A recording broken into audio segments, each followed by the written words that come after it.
मैं कहूं बताइए धोनी ने मैच कितने जितवाए? तो अरे साहब उसका क्या कहना है, वो तो वर्ल्ड कप ले आया।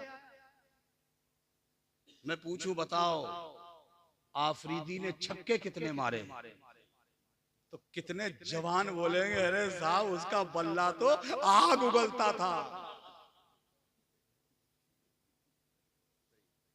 अरे वो तो छक्कों का बादशाह है। जुमला कैच कर लिया, पकड़ लिया ना जुमला। अल्लाह, हाय जवान, तुम्हें ये मालूम है कि सचिन ने शतक कितने मारे? तुम्हें ये मालूम है कि धोनी ने आला दिमाग रखने वाले जो बच्चे तालीम हासिल करने वाले इदारों में पहुंच करके अच्छे नंबर लाते हैं, बेहतरीन सलाहियतों के मालिक हैं, वो हाई स्कूल टॉप कर लेते हैं, इंटर टॉप कर लेते हैं, पढ़ाई बंद हो जाती है। अगर उन बच्चों पे मेहनत की जाए तो वो कौम का बहुत बड़ा सरमाया बन सकते हैं, वो कौम के बहुत काम आ सकते हैं। काश मेरी कौम के अमीर मालदार लोगों के जहन में ये बात आ जाए कि हम उस पैसे को बचा करके अपनी कौम में सर्वे करें, अपने मोहल्ले में, अपनी बस्ती में, अपने गांव खेड़ों में, अपनी रिश्तेदारियों में नजर डालें कि फुला साहब का बच्चा स्कूल में पढ़ता था, इंग्लिश मीडियम में जाता था, वो बहुत अच्छे नंबर लेके आता था, बहुत अच्छी तालीम हासिल कर रहा था, मगर सुना गया है उसकी तालीम रोक दी गई है, वो बच्चा पढ़ने से रुक गया है। ऐसे लोगों को तलाश करो, उन बच्चों के बापों से मुलाकात करो कि बच्चा तुम्हारा तो पढ़ने में बहुत अच्छा था, डॉक्टर बन सकता था, इंजीनियर बन सकता था, वो वकील बन सकता था, बैरिस्टर बन सकता था, आईएएस की लाइनों में आगे बढ़ सकता था, आईपीएस क्वालिफाइड कर सकता था, वो वैज्ञानिक साइंटिस्ट भी बन सकता था, मगर बच्चा रोक क्यों दिया गया? बाप अपनी गरीबी का हवाला देगा, बाप ये कहेगा गरीबी ने मुझे आगे नहीं बढ़ने दिया। ऐसे लोगों से कहो बच्चों को पढ़ाओ, उसे क्वालिफाइड कराओ, बच्चा तुम्हारा एमबीबीएस करेगा, खर्चा हम बर्दाश्त करेंगे। वाह वाह वाह वाह वाह वाह, जिंदाबाद जिंदाबाद, वाह बहुत अच्छा पैगाम है, बहुत अच्छा पैगाम है, वाह। खर्चा हम बर्दाश्त करेंगे। करके देखो ये काम। अरे मियाँ दुनिया अपने लिए तो जीती ही है, किसी पूरी जिंदगी में एक दिन कभी तुम किसी और के लिए जी के देख लेना, उस दिन तुम्हारी जिंदगी में कितना मजा आए। देखना जी, अपने लिए तो जीती ही है दुनिया, कोई दूसरे के काम आ जाए, कोई दूसरे के लिए चंद लम्हे जी ले, ये बड़ी कामयाबी। मैं तो मुबारकबाद पेश करता हूं जनाब कलीमुद्दीन साहब को कि इन्होंने अपने उस कोचिंग सेंटर में कितने गरीब बच्चों की मदद की हो। अगर आपने अपनी हयात में, अपनी जिंदगी में अगर एक डॉक्टर अपनी कौम को दे दिया तो समझो आपने अपनी कौम का बहुत बड़ा काम कर दिया। ये इदारे हमारे, ये भी हमारे लिए काम कर रहे हैं। यहां से हम आलिम दीन बनाते हैं, यहां से हुफ्फाज़े कराम तैयार किए जाते हैं, यहां दीन के सिपाही तैयार किए जाते हैं। ये इदारे आपको आवाज दे रहे हैं कि अपने बच्चों को तालीम से आरास्ता करो,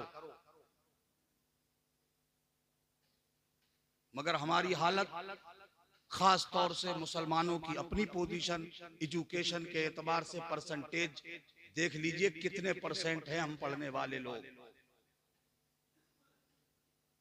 दूर दूर तक हमारा इल्म से वास्ता नहीं रहा। हमारे यहाँ तो बच्चा पैदा होता है, थोड़ा सा सड़क के ऊपर को आता है, कुछ थोड़ा बहुत होश संभालता है तो या तो हम उसे मोटरसाइकिल का रिंच थमाते हैं या उसके हाथ में काटचोबी की सुई थमाकर बेटा दिल्ली चले जाओ, जयपुर चले जाओ, बेंगलोर चले जाओ, या फिर सिलाई की मशीन पर बैठ के जौकटे सिलो। इसी काम में लगा देते हैं अपने बच्चों को। और बाप गलियों में बैठ के गुलछर्रे उड़ा रहा है। बच्चे चले गए दिल्ली कमाने, बच्चे चले गए जयपुर कमाने, और बाप गलियों में बैठ करके गप्पे लड़ा रहा है। अच्छा, कई बच्चे बहुत होशियार होते हैं, जब वो सियाने हो जाते हैं, उनका होश बेदार हो जाता है, तो वो अपने वालिद की माजी की जो खिदमात हैं उन पर नजर रखकर वो बच्चे कहते हैं, वालिद साहब अब आप ज़ईफ हो गए हो, अब हम जवान हो गए हैं, हम कमा के लाएंगे अब्बा, अब आप घर पे रह के अल्लाह अल्लाह करो। बच्चे छोड़ जाते हैं बुढ़े को घर पे अल्लाह अल्लाह करने के लिए, और बुढ़ा लड़ा रहा गलियों में इलेक्शन। सही है गलत है? कुछ तो हाँ हूं करो भाई। आदत बदलो अपनी। कहते हैं खरबूजे को देख के खरबूजा रंग बदलता है। मेरी कौम के लोगों, तुम पे कब असर आएगा? कभी तुम अपने उन बरादराने वतन को भी देख लेते, हमारे वो गैर मुस्लिम भाई जो हमारे ही मुल्क के निवासी हैं, कभी उन पर नजर डाल ली होती। उनके बच्चे तुम्हें गलियों में तमाशा करते नहीं मिलेंगे। उनके घर का बूढ़ा भी कसी लेकर अपने खेत पे जाके मेंढ खुद संभालेगा। उसका बेटा या तो किसी यूनिवर्सिटी में होगा या किसी अच्छे कॉलेज में होगा, किसी अच्छे तालीमी इदारे में वो बच्चा अपना भविष्य संवारने की कोशिश कर रहा होगा, और हमारा बच्चा या तो सिलाई कर रहा होगा, काटचोबी कर रहा होगा, मोटरसाइकिल संभाल रहा होगा, या पिंचर जोड़ रहा होगा। ये सच्चाई है। तालीम, शिक्षा, एजुकेशन इंसान को जमीन से उठाकर तरक्की के आसमान पे बिठा देती है। इल्म ही वो चीज है, तालीम ही वो शय है, शिक्षा वो चीज है। अगर आप उसमें उतर जाओ तो मेरे नबी ने अब से 1450 साल पहले मदीने पाक में खड़े होकर तुम्हें पैगाम देते हुए कहा था, उतलुबुल इल्मा वलौ काना बिस्सीन, तुम इल्म हासिल करो चाहे तुम्हें चाहे ना जाना पड़े। वाह वाह वाह वाह, जिंदाबाद जिंदाबाद, नारे तकबीर, नारे रिसालत, मसलके आला हजरत अल्लामा हनीफुल कादरी साहिब किबला, जश्न दस्तार बंदी जामिया बरकातिया फैजुल उलूम। वाह वाह वाह, जिंदाबाद जिंदाबाद। अब आपको इल्म हासिल करने, वो जमाना बहुत पीछे रह गया जिस जमाने में कहीं हाफिज ढूंढना पड़ता था, कोई आलिम मिल जाए, पढ़ा लिखा आदमी मिल जाए, तलाशते थे लोग। आज तो अल्हम्दुलिल्लाह आपको अपने गांव में, अपने घर के पड़ोस में कोई ना कोई आलिम मिल जाएगा, कोई ना कोई हाफिज मिल जाएगा, कोई ना कोई पढ़ा लिखा आदमी मिल जाएगा। हुजूर ने तो उस जमाने में कहा था कि तुम्हें चाहे चाहे ना जाना पड़े, इल्म हासिल करो। जिस जमाने में दुनिया इल्म का नाम तक नहीं जानती थी, उस वक्त मेरे मुस्तफा ने हमें तरगीब दी कि इल्म हासिल करो। जंगे बद्र तो इस्लाम की सबसे पहली जंग है ना, सुना होगा आप लोगों। 313 रसूलुल्लाह के निहत्ते गुलाम, पेट पर पत्थर बांध कर रसूलुल्लाह के पीछे नमाज पढ़ने वाली जमात, अपने कपड़ों में पेबंद लगा लगा कर पहनने वाले लोग 313 की तादाद में मैदान में उतरे। इनको मिटाने के लिए 1000 से ज्यादा सूरमाओं, पहलवानों, बहादुरों और शुजा लोगों की जमात आई थी। सफ़े हस्ती से मिटा देंगे मोहम्मद और उनके मानने वालों। माज़अल्लाह ये अज़्म लेकर आए थे वो लोग, बद्र में उतर गए। मेरे आका अपने इन बेसरो सामान गुलामों को लेकर के मैदान में आए। उधर से पुष्ट पनाही है पूरे मुल्क, उनके पास साजो सामान की कोई कमी नहीं। उनके यहां नफरी भी ज्यादा है, लश्कर बहुत बड़ा है, और उनके पास सामान रसद की भी कोई कमी नहीं। जरूरत पड़ेगी तो कुबुक आ जाएगी, फौज का दस्ता उनकी मदद के लिए आ जाएगा। इधर 313 लोग, अगर तलवार है तो ढाल नहीं, नेजा है तो भाला नहीं, जिरा है तो बख्तर नहीं।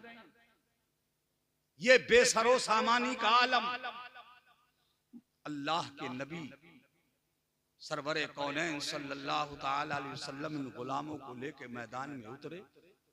फिर अल्लाह के नबी ने बद्र के मैदान में जो सहाबा ने हुजूर के लिए अरीश बनाया था, हुजूर के आराम फरमाने के लिए छप्पर डाला था, उसमें मेरे आका तशरीफ फरमा।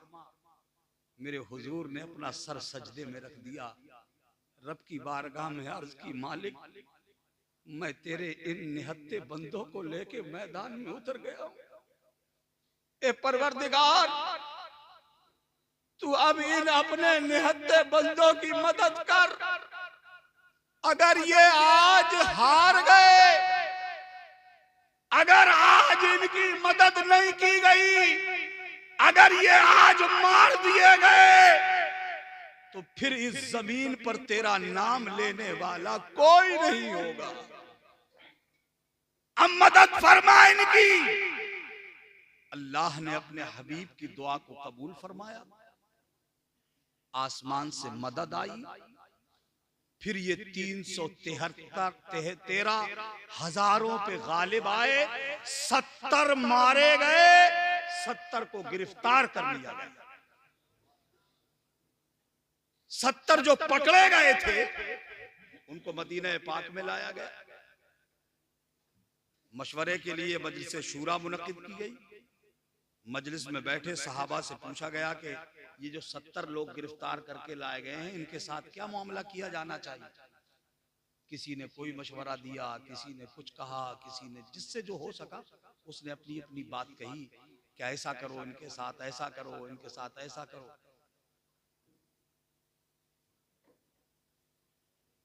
फिदिया दे करके किसी को रिहा कर दिया गया।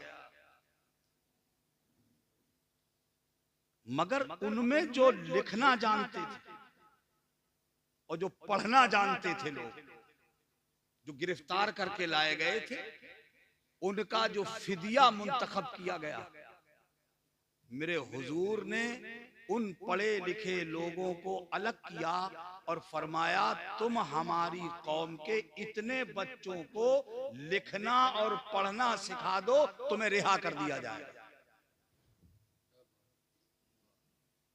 अब यहां से गौर करने की चीज है, हुजूर उन गिरफ्तार होने वाले दुश्मनों से अपनी कौम के बच्चों को पढ़ने पढ़ाने का उनसे हुनर ले रहे हैं। यानी ये मेरे नबी हमें और आपको सबक दे रहे हैं, तुम दुनिया में रहकर जाहिल मत रहना, बल्कि इल्म की दौलत से अपने बच्चों को माला माल करते रहना। यही तुम्हारी कामयाबी का राज होगा। आज हम कहते फिरते हम बहुत पिट रहे हैं,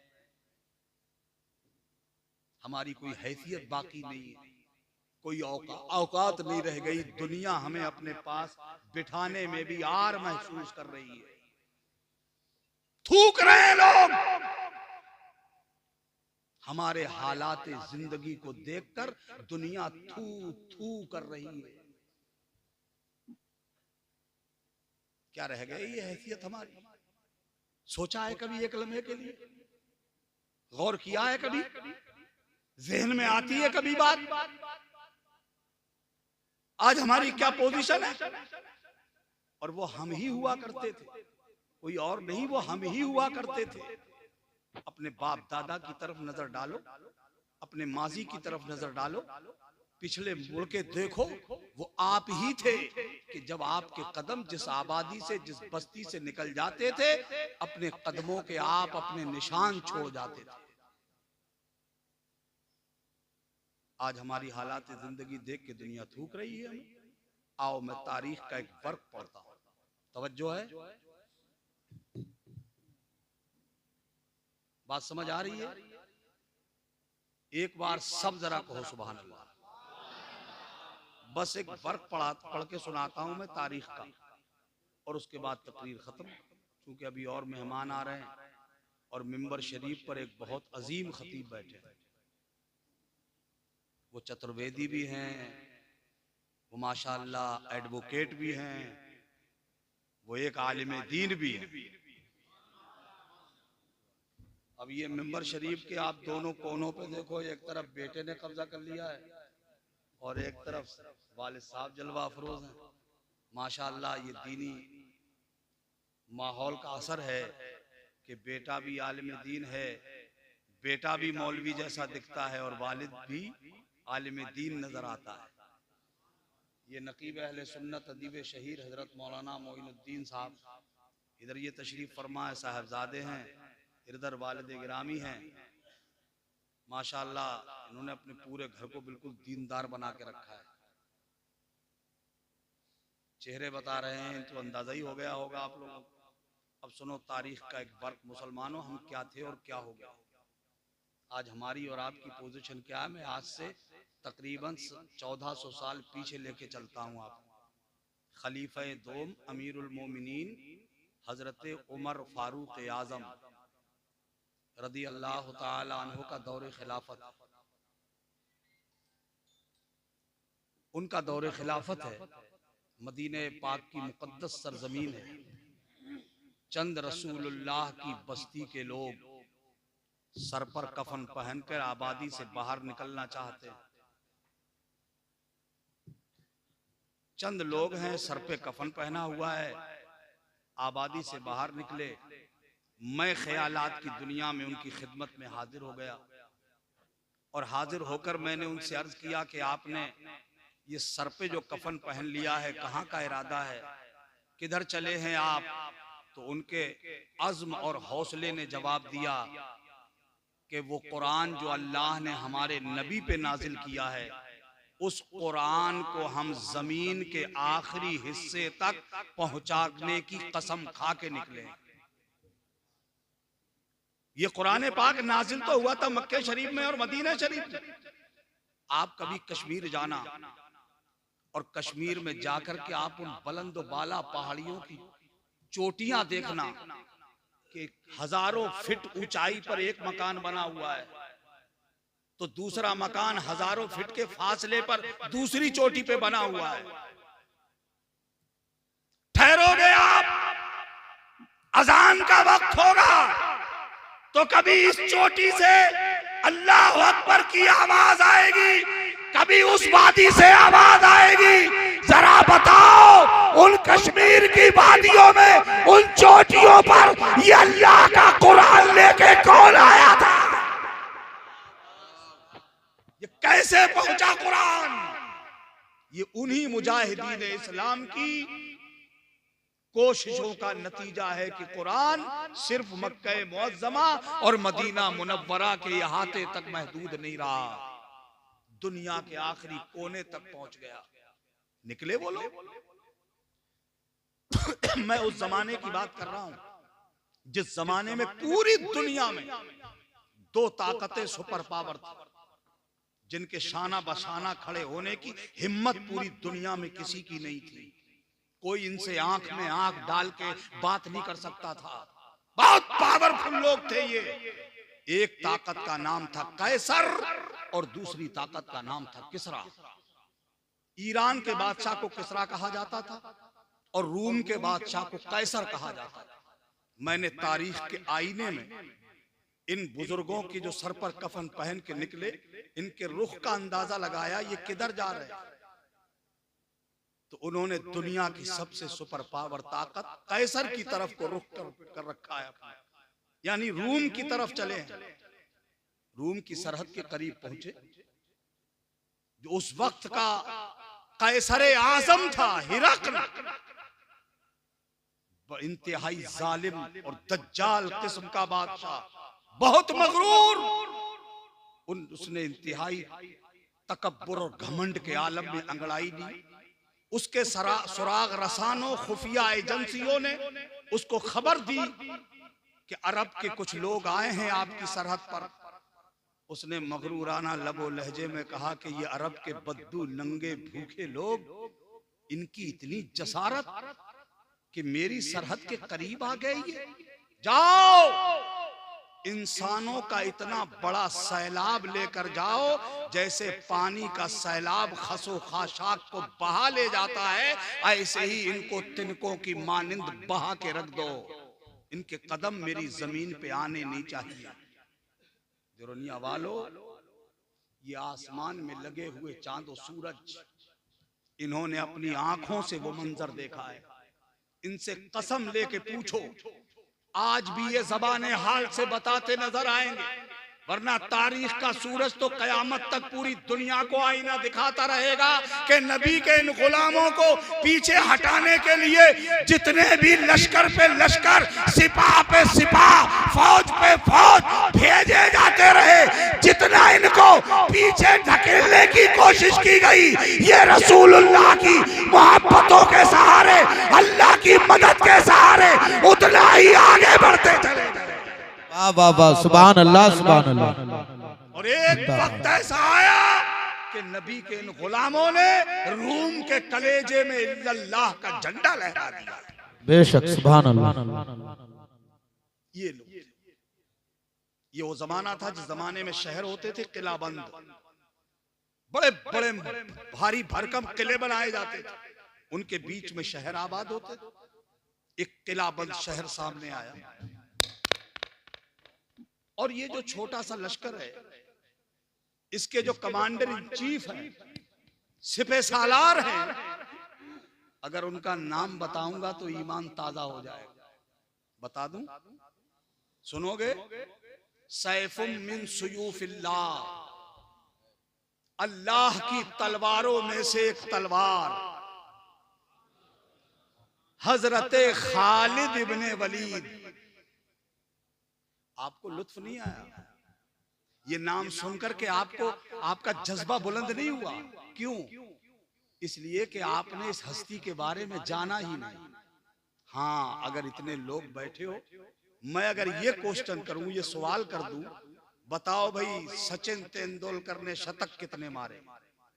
अल्लाह का शेर है जिसने तलवारों की झनकार के नीचे सजदा करके कयामत तक आने वाले हर जवान को यह हौसला दिया था, न मस्जिद में न बैतुल्लाह की दीवारों के साए में नमाज इश्क अदा होती है, तलवारों के। वाह वाह सुभान अल्लाह। नारे तकबीर, नारे रिसालत, मसलके आला हजरत, जश्ने दस्तार बंदी हजरत अल्लामा हनीफुल कादरी साहिब किबला, नारे तकबीर। ये वो हस्ती है जिन्हें हजरत खालिद इब्ने वलीद कहा जाता है। ये सालारे आजम, लश्कर के सालारे आला। फरमाया कि किले का मुहासरा कर लो, नाकाबंदी करो। कर लिया गया मुहासरा। चंद लम्हे गुजरे, मुहासरा किए हुए चंद सातें गुजरे। शहर के कुछ पादरी, चूंकि वो पूरा शहर ईसाई था, तो उनके कुछ मजहबी लोग, जिनको पादरी कहा जाता है, वो और कुछ बाअसर किस्म के लोग एक जमात, एक वफ्द की शक्ल में हजरत खालिद इब्ने वलीद के पास आए और आकर के उन्होंने कहा कि खालिद, आपने हमारे शहर का मुहासरा क्यों किया? हजरत खालिद ने इंतहाई मतानत और संजीदगी से जवाब दिया, पादरियों, हम इस्लाम लाए हैं, कबूल करो, सलामत रहोगे। पादरी बोले, अगर हम ये न माने तो?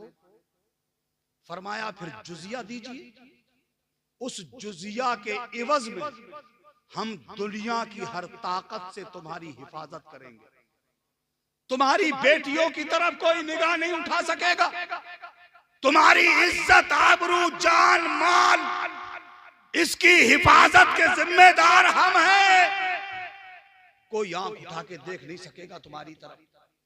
पादरी बोले, अगर ये हमें मंजूर ना हो तो? फरमाया, फिर मैदान में उतरो, हक को बातिल का फैसला मैदान में हो जाएगा। पादरी बोले, अगर मैदान में उतरेंगे तो तलवार चलेगी, और जब तलवार चलेगी तो खून बहेगा, कितने बच्चे यतीम और औरतें बेवा हो जाएंगी, कितनों की जिंदगी खतरे में पड़ जाएगी, कितने इंसानों के हाथ पैर कट जाएंगे, वो अपाए जो बेकार हो जाएंगे। हजरत खालिद ने मुस्कुरा के फरमाया, मुमकिन है ऐसा हो जाए। पादरी बोले, तो हमारे पास एक प्लान है, एक मंसूबा है, एक तरकीब है, अगर आप उस पर अमल कर लें तो तलवार नहीं चलेगी, खून नहीं बहेगा, कोई कतरे खून इंसान का जमीन पे नहीं गिरेगा, कोई बच्चा यतीम नहीं होगा, औरत बेवा नहीं होगी। हजरत खालिद ने फरमाया, क्या प्लान है तुम्हारा? पादरी बोले, प्लान ये है कि आप अपना ये मुहासरा उठा लीजिए, लश्कर को पड़ाव में बुला लीजिए, फजर की नमाज पढ़िए, अपने पूरे लश्कर को निहत्ता कीजिए, सिर्फ एक हथियार दीजिए, तलवार, वो भी न्याम में हो, हाथ में नहीं, घोड़ों पे बिठा के लेकर पूरे लश्कर को हमारे किले के मेन गेट पे आ जाइए, हम वादा करते हैं आपके लिए हम दरवाजा खोल देंगे, आप अपना पूरा लश्कर लेकर शहर में एंट्री कर जाइए, दाखिल हो जाइए, और हमारे बीच रास्ते से, शहर के बीच रास्ते से, बाजार से होते हुए अपने लश्कर को गुजार कर दूसरे दरवाजे से निकल के पड़ाव में आ जाइए। अगर इस बीच हमारे शहर में अमन कायम रहा, शांति कायम रही, किसी की इज्जत पे हाथ साफ नहीं किया गया, किसी के माल को लूटा नहीं गया, तो हम बगैर किसी लड़ाई के ये शहर आपको दे देंगे, इसके खजाने आपको दे देंगे, ताले कुंजी आपको दे देंगे, आप हमारे हाकिम बन जाना, हम आपकी रियाया बन जाएंगे। इतना जो कहा उन पादरियों ने, हजरत खालिद इब्न वलीद ने पुरजोश लहजे में कहा, अल्हम्दुलिल्लाह, मुझे मंजूर। फरमाया, मंजूर है हमें। पहचानो मुसलमानों अपनी अजमत को। आज दुनिया हमारे किरदार पे उंगली उठा रही है, एक वो भी मुसलमान थे, हमारे आबा वजदाद, कहा गया कि आप फौज उठा लीजिए, उठा लिया मुहासरा, पड़ाव में आ गया लश्कर, फजर का वक्त हुआ, सारा आलम सो रहा, पूरी दुनिया सो रही है, मुअज्जिन बेदार हुआ, खुले आसमान के नीचे फील्ड में खड़े होकर अल्लाह का बंदा जब अल्लाह की किबरियाई का नारा लगाता है, यानी अजान पढ़ता है। आज भी हमारे शहरों में, हमारे मोहल्लों में, हमारे कस्बों में, हमारे गांव में अजानें होती हैं, दरवाजे बंद रहते हैं हमारे। हम तो सूरज ऊपर आ जाता है तो दरवाजे खोलते हैं, वहां अजान कही गई, एक मुजाहिद भी तो अपने बिस्तर में नहीं रहा, सारे उठे, जरूरियात से फारिग हुए, वुजू किया, मुसल्ला इमामत पे जलवागर हुए हजरत अमीरुल मोमिनीन। ये उस जमाने की बात है जिस जमाने में जो हमारा इमाम होता था वही कौम का सरदार होता था। आज की तरह नहीं, आज तो हम अपने इमाम को सरदार कहाँ मानते हैं, गुलाम समझते हैं। आज इमामों की हैसियत ही कितनी रह गई। हमारा तो आलम यह है कि हम जहां चार लोग इकट्ठे हुए, बैठे और जो गुफ्तगू शुरू की तो बातें कहीं की भी हो, घुमा फिरा के लांगे मौलाना। सही है गलत है? इमाम में ये सब कमी, जितने कीड़े भी रहेंगे तो मौलाना के, बुराई निकालेंगे तो मौलाना के। ये हमारा हाल है। हम अपने रहनुमाओं में हजारों बुराइयां तलाश करते हैं, कभी अपने गिरेबान में भी झांक लिया करो। एक मिनट के लिए कभी अपने अंदर भी देख लिया करो। मौलाना जिससे तुम्हारी ना पटती हो, मौलाना अगर उसके घर चाय पी ले तो मरोड़ तुम्हारे पेट में होती है। कभी एक बार अपने घर में भी झांक के देख लिया करो, तुम्हारा बेटा शराब पी के आता है तो कोई बात नहीं, तुम्हारा बेटा हराम खाता है तो कोई बात नहीं, इमाम साहब चाय पी ले तो गलत हो गया, बदलो अपना मिजाज। अब मैं बात को लंबा नहीं करूंगा, बात बढ़ जाएगी उधर को, फिर ये बात रह जाएगी। इसको सुन लो जल्दी से। फजर का वक्त हुआ, हजरत खालिद बिन वलीद आए, मुसल्ले पे नमाज पढ़ी। हजरत ने नमाज पढ़ाई, नमाज के बाद आपने दुआ की और दुआ के बाद मुख्तसर सा खुतबा दिया और इरशाद फरमाया, ए नबी के गुलामों, अपनी अपनी तलवारें नियाम में रखो, जीने कसो, सब सवार हो जाओ और मेरे पीछे आओ। किसी ने एक ने भी सवाल नहीं किया हजरत कहाँ लेके जा रहे हैं, निहत्ता करके किधर लेके जाएंगे, सवाल नहीं किया किसी ने। हजरत खालिद के पीछे पूरी कौम हो गई। चले दरवाजे पे पहुंचे, वादे के मुताबिक दरवाजा खोल दिया गया। हजरत खालिद इब्ने वलीद ने अपना घोड़ा जैसे ही शहर के दरवाजे में अंदर दाखिल किया, फौरन चौंक के इधर देखा, दाएं बाएं ऊपर नीचे। मैं ख्यालात की दुनिया में हजरत की खिदमत में हाजिर हो गया। मैंने कहा, हुजूर आपने जब इन ईसाइयों की बात मानी है तो आप ये चौंक चौंक के दुस्दीदा नजरों से इधर उधर क्या देख रहे हैं, बेधड़क चले जाइए अंदर दाखिल होते हुए। हजरत खालिद इब्ने वलीद का तदब्बुर जवाब देता है, हाँ नादान, मैंने इनकी बात मानी जरूर है, मगर मैं जानता हूँ ये ईसाई कौम है और ईसाई बड़े फरेबी, बड़े फराडी, बड़े मक्कार होते हैं। कहीं उन्होंने अपनी फौज के चंद दस्ते लाके घात में ना बिठा दिए हों कि वो अचानक कमीनगाह से निकलें और लश्कर इस्लाम पे टूट पड़े। निहत्ता है लश्कर इस्लाम, नुकसान मुसलमानों का हो जाएगा, जिसका जवाब दरबार खिलाफत में मुझे देना पड़ेगा। इसलिए आप देखते रहे, मगर तारीख बताती है न कहीं से कोई सिपाही को निकलना न था, न कोई सिपाही निकला। लश्कर बढ़ता चला गया। जब ये लश्कर शहर के बाजार से गुजरने लगा, हजरत खालिद की निगाहें मकानात के छत्तों पे उठी। बस उन ईसाइयों का फराड, उनका धोखा, उनका मकर आपकी निगाहों के सामने खड़ा था। शहर के ईसाइयों ने अपनी शहर की चुनिंदा खूबसूरत दोशीजाओं को बनाओ सिगार के साथ नीमुरिया हालत में मकानात के छत्तों पे खड़ा कर दिया था। पिलाने की ये थी कि ये अरब के लोग औरतों के बड़े शायक होते हैं, हमारी बेटियों की कातिल जवानी देखेंगे, उनका महत्ता हुआ हुस्न देखेंगे, निगाहों में गंदगी पैदा होगी, हमारी बेटियों के तलवे चाटने लगेंगे। उस वक्त इनका ईमान छीनना भी आसान होगा और इन्हें तलवार से मार गिराना भी आसान होगा। ये प्लान था ईसाइयों का। मगर हजरत खालिद बिन वलीद जैसा मुदब्बिर और रहनुमा उनके साथ था। आप भांप गए, फौरन पलटकर आपने गरजदार आवाज में लश्कर इस्लाम के सिपाहियों को आवाज दिया और कहा, ए रसूलुल्लाह के गुलामों, तुम अपने नबी की अदाओं पे जिंदगी गुजारने वाले लोग हो। तुम्हारे नबी की अदा ये है कि जब जमीन पे चलो तो निगाहें उठा के ना चलो, निगाहें झुका के। इतना सुनना था, पूरा लश्कर नजर नीचे कर लेता है। रसूलुल्लाह का दिया हुआ कलमा ला इलाहा इल्लल्लाह मुहम्मदुर रसूलुल्लाह को तराने की शक्ल में पढ़ता हुआ पूरा लश्कर गुजर के दूसरे दरवाजे अपने क़यामगाह पे आ गया, पड़ाव में आया। अभी जीने नहीं उतार पाए थे, हथियार नहीं खोल पाए थे कि शहर का सदर दरवाजा खुला है, आगे आगे पादरी हैं, उनके सरों पे थाल सजे हैं, उनके पीछे मर्द हैं, उनके पीछे बच्चे हैं, उनके पीछे औरतें हैं, पूरी शहर की जनता आवाम चली आ रही है। हजरत खालिद ने देखा, खड़े हो गए, वो करीब आए, उन पादरियों ने सरों से थाल उतारे, उसमें शहर का खजाना था, हीरे जवाहरात, याकूत, मरजान, सोना चांदी, दराहिम, दनानीर, ला करके कदमों में ढेर कर दिया, एक में ताले कुंजी थे, कदमों में डाल दिए।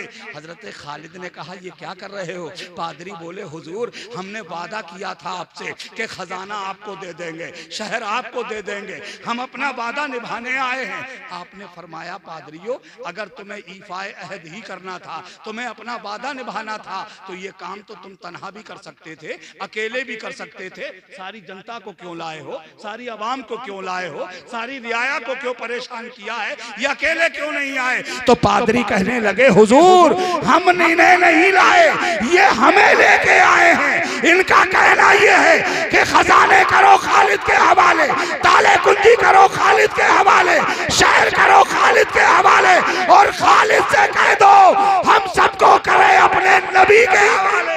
वाह वाह वाह वाह वाह, सुभान अल्लाह जिंदाबाद जिंदाबाद। ये पूरा शहर कलमा पढ़ के मुसलमान होने आया। नहीं कहेंगे सुभान अल्लाह? अल्लाह। हजरत खालिद की आंखों में आंसू आ गए। भारी गले के साथ हजरत खालिद इब्ने वलीद ने पादरियों से कहा पादरी अभी तुमने हमारा कुरान नहीं देखा, हमारे कुरान में जो आईन है हमारा वो नहीं देखा, अभी तुमने हमारे मजहब को सही से समझा भी नहीं, परखा भी नहीं, इतनी जल्दी मुतासिर हो गए कि कलमा पढ़ने को तैयार हो। कहीं ऐसा तो नहीं है तुम हमारे पीठ में खंजर भोंकने का प्लान बनाते हो? इतना जो कहा मुसलमान जवानों, यह आखिरी जुमले को नोट करके ले जाना, यह हमारी जिंदगी बदल देने के लिए बहुत काफी है। जब हजरत खालिद ने इतना कहा तो वो पादरी रोने लगे। रोते हुए उन पादरियों ने उस वक्त जो एक जुमला कहा था वो आज के जवान की जिंदगी बदल देने के लिए बहुत काफी है। उन पादरियों ने कहा था हुजूर अब हमें इस्लाम को करीब से देखने की जरूरत नहीं, किसी कानून को परखने की जरूरत नहीं, हमने सिर्फ इतना देखा है कि जिस मजहब के मानने वालों की निगाहें इतनी पाक हैं तो उनका मजहब कितना पाक होगा, और जब मजहब इतना पाक है तो इस मजहब को लाने वाला रसूल कितना पाक। हम ये देख के मुसलमान हैं। आज दुनिया थूक रही है हम पे, इसलिए कि दुनिया देख रही है कि सबसे ज्यादा झूठ बोलता है मुसलमान। अगर तोल के बेचने का कारोबार करता है तो डंडी मारता है मुसलमान। तजर्बा करके देख लेना, सेब ले जाइए किसी की दुकान पे, 1 किलो सेब लियो, घर ला के तोलियो, 900 ग्राम निकला।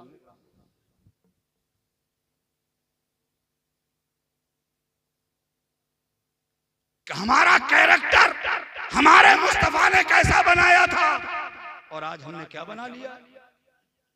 अल्लाह ताला हमें समझने की तौफीक अता फरमाए। बदलो मेरे भाइयों मिजाज अपना, अपने बच्चों को तालीम से आरास्ता करो, पढ़ाओ लिखाओ, दीन का भी सिपाही बनाओ और दुनिया की तालीम से भी अपने बच्चों को आरास्ता करो। अभी आप सुनेंगे हजरत अल्लामा मौलाना एहसानुल हक साहब चतुर्वेदी, उनकी जबान से आप तकरीर सुनेंगे तो आपको एहसास होगा कि हमारी कौम के ऐसे उलमा भी होना चाहिए। पढ़ा लिखा मुआशरा हम तैयार करें। ये एजुकेशन से मुताल्लिक आपको बताएंगे, ये वैद भी जानते हैं, ये वकालत भी करते हैं बरेली शरीफ, बेहतरीन एडवोकेट भी है। अपने बच्चों को वकील भी बनाओ, इसलिए कि हमारी कौम का मिजाज वो है ना, अगर जरा से पड़ोसी से अन्न बन्न हो गई, किसी बात पे हुक तड़ाक हो गई तो वो मौलाना साहब रोक रहे हैं, बात सुनो भाई साहब बात तो सुनो, अरे यही निपट जाएगा, जरा बात तो, अरे अभी रुक, थाने से पहले नहीं रुके। सही है गलत है? क्यों? अच्छा एक बात मेरी समझ नहीं, यहाँ से तो बहुत जोश में जाता है, अभी रुक, और थाने के गेट पे पहुंचते ही सरेंडर, है ना। आपकी जामा मस्जिद के खतीब इमाम उस्ताद उल-उफ़ाज़ हज़रत हाफ़िज़ कारी मोहम्मद अज़ीम साहब तशरीफ फरमा, सैयद साहब किबला, नात खाने मुस्तफ़ा शहजादे रसूल हजरत सैयद अजीम नूरी साहब भी जलवा अफरोज हैं, और इधर डॉक्टर अशफाक नूरी साहब भी हैं। ये डॉक्टर हैं, देख लो ना, हैं डॉक्टर देखने में मरीज। माशाअल्लाह, अल्लाह ताला हजरत की उम्र में बेपनाह बरकत अता फरमाए। अल्लाह ताला हजरत की अहलिया की मग़फ़िरत फरमाए। देखो दोनों में से कोई भी इस उम्र में जब बिछड़ता है तो उसकी कैसी जिंदगी गुजरती है ये तो तजर्बेकार आदमी ही बता सकता है। अल्लाह ताला सबकी जोड़ियां सलामत रखे। आमीन तो कह लो, मैं तुम्हारे लिए दुआ कर रहा हूँ। ये सब हमारे बुजुर्गान दीन तशरीफ फरमाए तो ये समझ में मेरी नहीं आई। यहाँ से जाएगा पूरे जोश में, अभी रोक, और वहां जाते सारा गुस्सा रफू चक्कर। अच्छा वहां जाके तहरीर भी लिखना पड़ती है, ऐसे ही ले ली जाती है, नीचे गांधी जी रखे जाते हैं। आए भाई,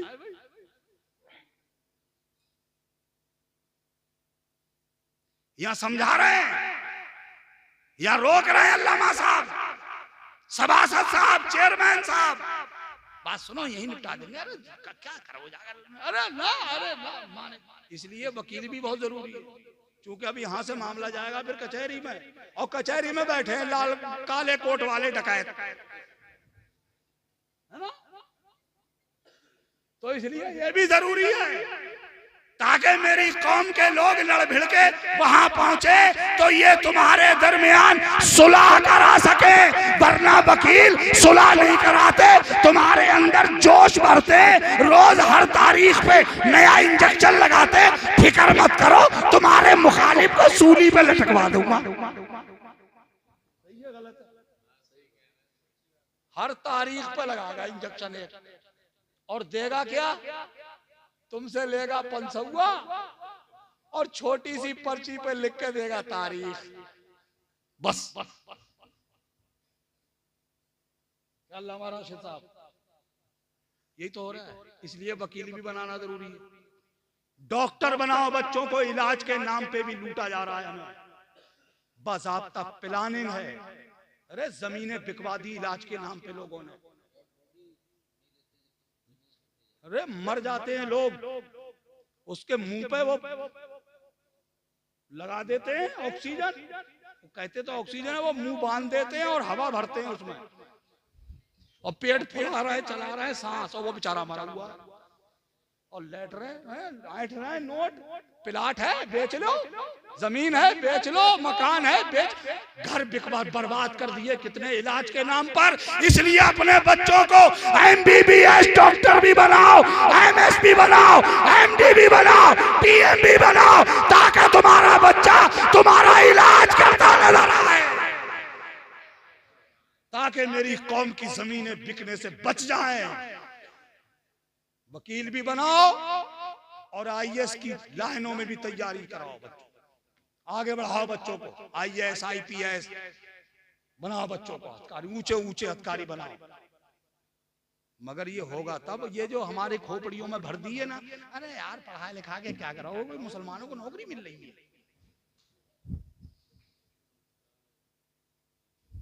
ये नेगेटिव ख्याल हमारे दिमागों में घुसेड़ा गया है।